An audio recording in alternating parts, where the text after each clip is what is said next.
ரூபாய் 853 கோடி கடன் மோசடி செய்தவருக்கு 7 ஆண்டு சிறை.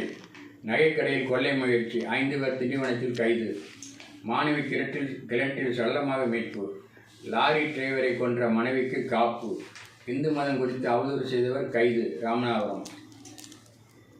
கோவில் காவலாளிகள் கொலை, தப்பிய கைதிக்கு கால் முறிவு. அதிகரிக்கும் மருத்துவ காப்பீடு பிரீமியம் கட்டுப்படுத்த மத்திய அரசு ஆலோசனை. காதலை ஏற்க மறுத்த மாணவி குத்தி கொலை, ராமேஸ்வரத்தில் போதை இளைஞர் கொடூரம். மடைக்கு பூட்டு போட்டதால் தண்ணீரின்றி கருகிய பயிர், புதுக்கோட்டை. மரத்தில் கார் மோதியதில் பயிற்சி டாக்டர் 3 பலி, தூத்துக்குடி. மின் இணைப்புக்கு லஞ்சம், பொறியாளர் சிக்கினார். ஓசூர் வனத்திற்கு 40 யானைகள் இடப்பெயர்ச்சி.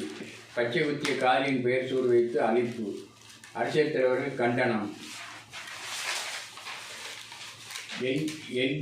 எல்பிஜி இறக்குமதி, ஒரே கலில் பல மாங்காய் அடுத்தது மத்திய அரசு. போர் விமான தொழில்நுட்பம் இந்தியாவுக்கு தர ரஷ்யா ஒப்புதல், ஜெய்சங்கர். சீனாவின் கடன் பொறியில் சிக்கியுள்ளது அமெரிக்கா, ஊருக்குத்தான் உபதேசம். நேட்டோ அல்லாத முக்கிய கூட்டாளி, சவுதிக்கு சிறப்பு அந்தஸ்து வழங்கிய ட்ரம்ப். மியான்மர் சைபர் கிரைம் மோசடி மையம், இராணுவ சோதனையில் 350 பேர் சிக்கினர்.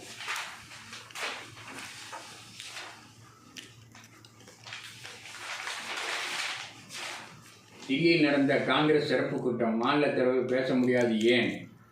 சபரிமலையில் அடிப்படை வசதிகள் வேண்டும், கடேஸ்வரா சுப்பிரமணியம். பழனிசாமியிடம் 12 சீட்டு கேட்ட வாசன், பாஜகவுடன் பேசலாம் என நழுவல். பட்டியலினத்தவர் மீதான வன்கொடுமை அதிகரிப்பு, திமுக அரசு தடுக்கவில்லை, விசி சண்முக எம்பி பேச்சு. கோவை சத்தியன் மீதான வழக்கு விசாரணைக்கு தடை விதிப்பு. புது முயற்சி, ஆமைகளை பாதுகாக்க கடல் உயரடுக்கு படை. அத்துமீறினால் படைகள் பறிமுதல், மீனவர்கள் கைது. சிஎஸ்சி சாலை விரிவாக்கத்தில் குளறுபடி, மாநில அரசே காரணம் என்கிறது ஆணையம். புழல் ஏரிக்கரையை ஆக்கிரமித்து காவல் நிலையம், நீதிமன்ற உத்தரவை கண்டுகொள்ளாத போலீஸ். சென்னை பல்கலையில் சாயம் போன சமய படிப்புகள், சென்னை. வழக்கேதுமில்லை, ஸ்ரீ வெங்கடேஸ்வரா இன்ஜினியரிங் கல்லூரி விளக்கம். சிறுவர் அறிவியல் பூங்கா ரூபாய் 80 கோடி திறப்பு. உலக குறைப்பிரசவ தினம், ரேலாவில் அனுசரிப்பு. காஷ்மீர் பற்றி சிறப்பு சொற்பொழிவு. ஒப்பந்தம் விடப்பட்டும் பணிகள் துவங்கவில்லை, குப்பை அகற்றாததால் பல இடங்களில் சீர்கேடு.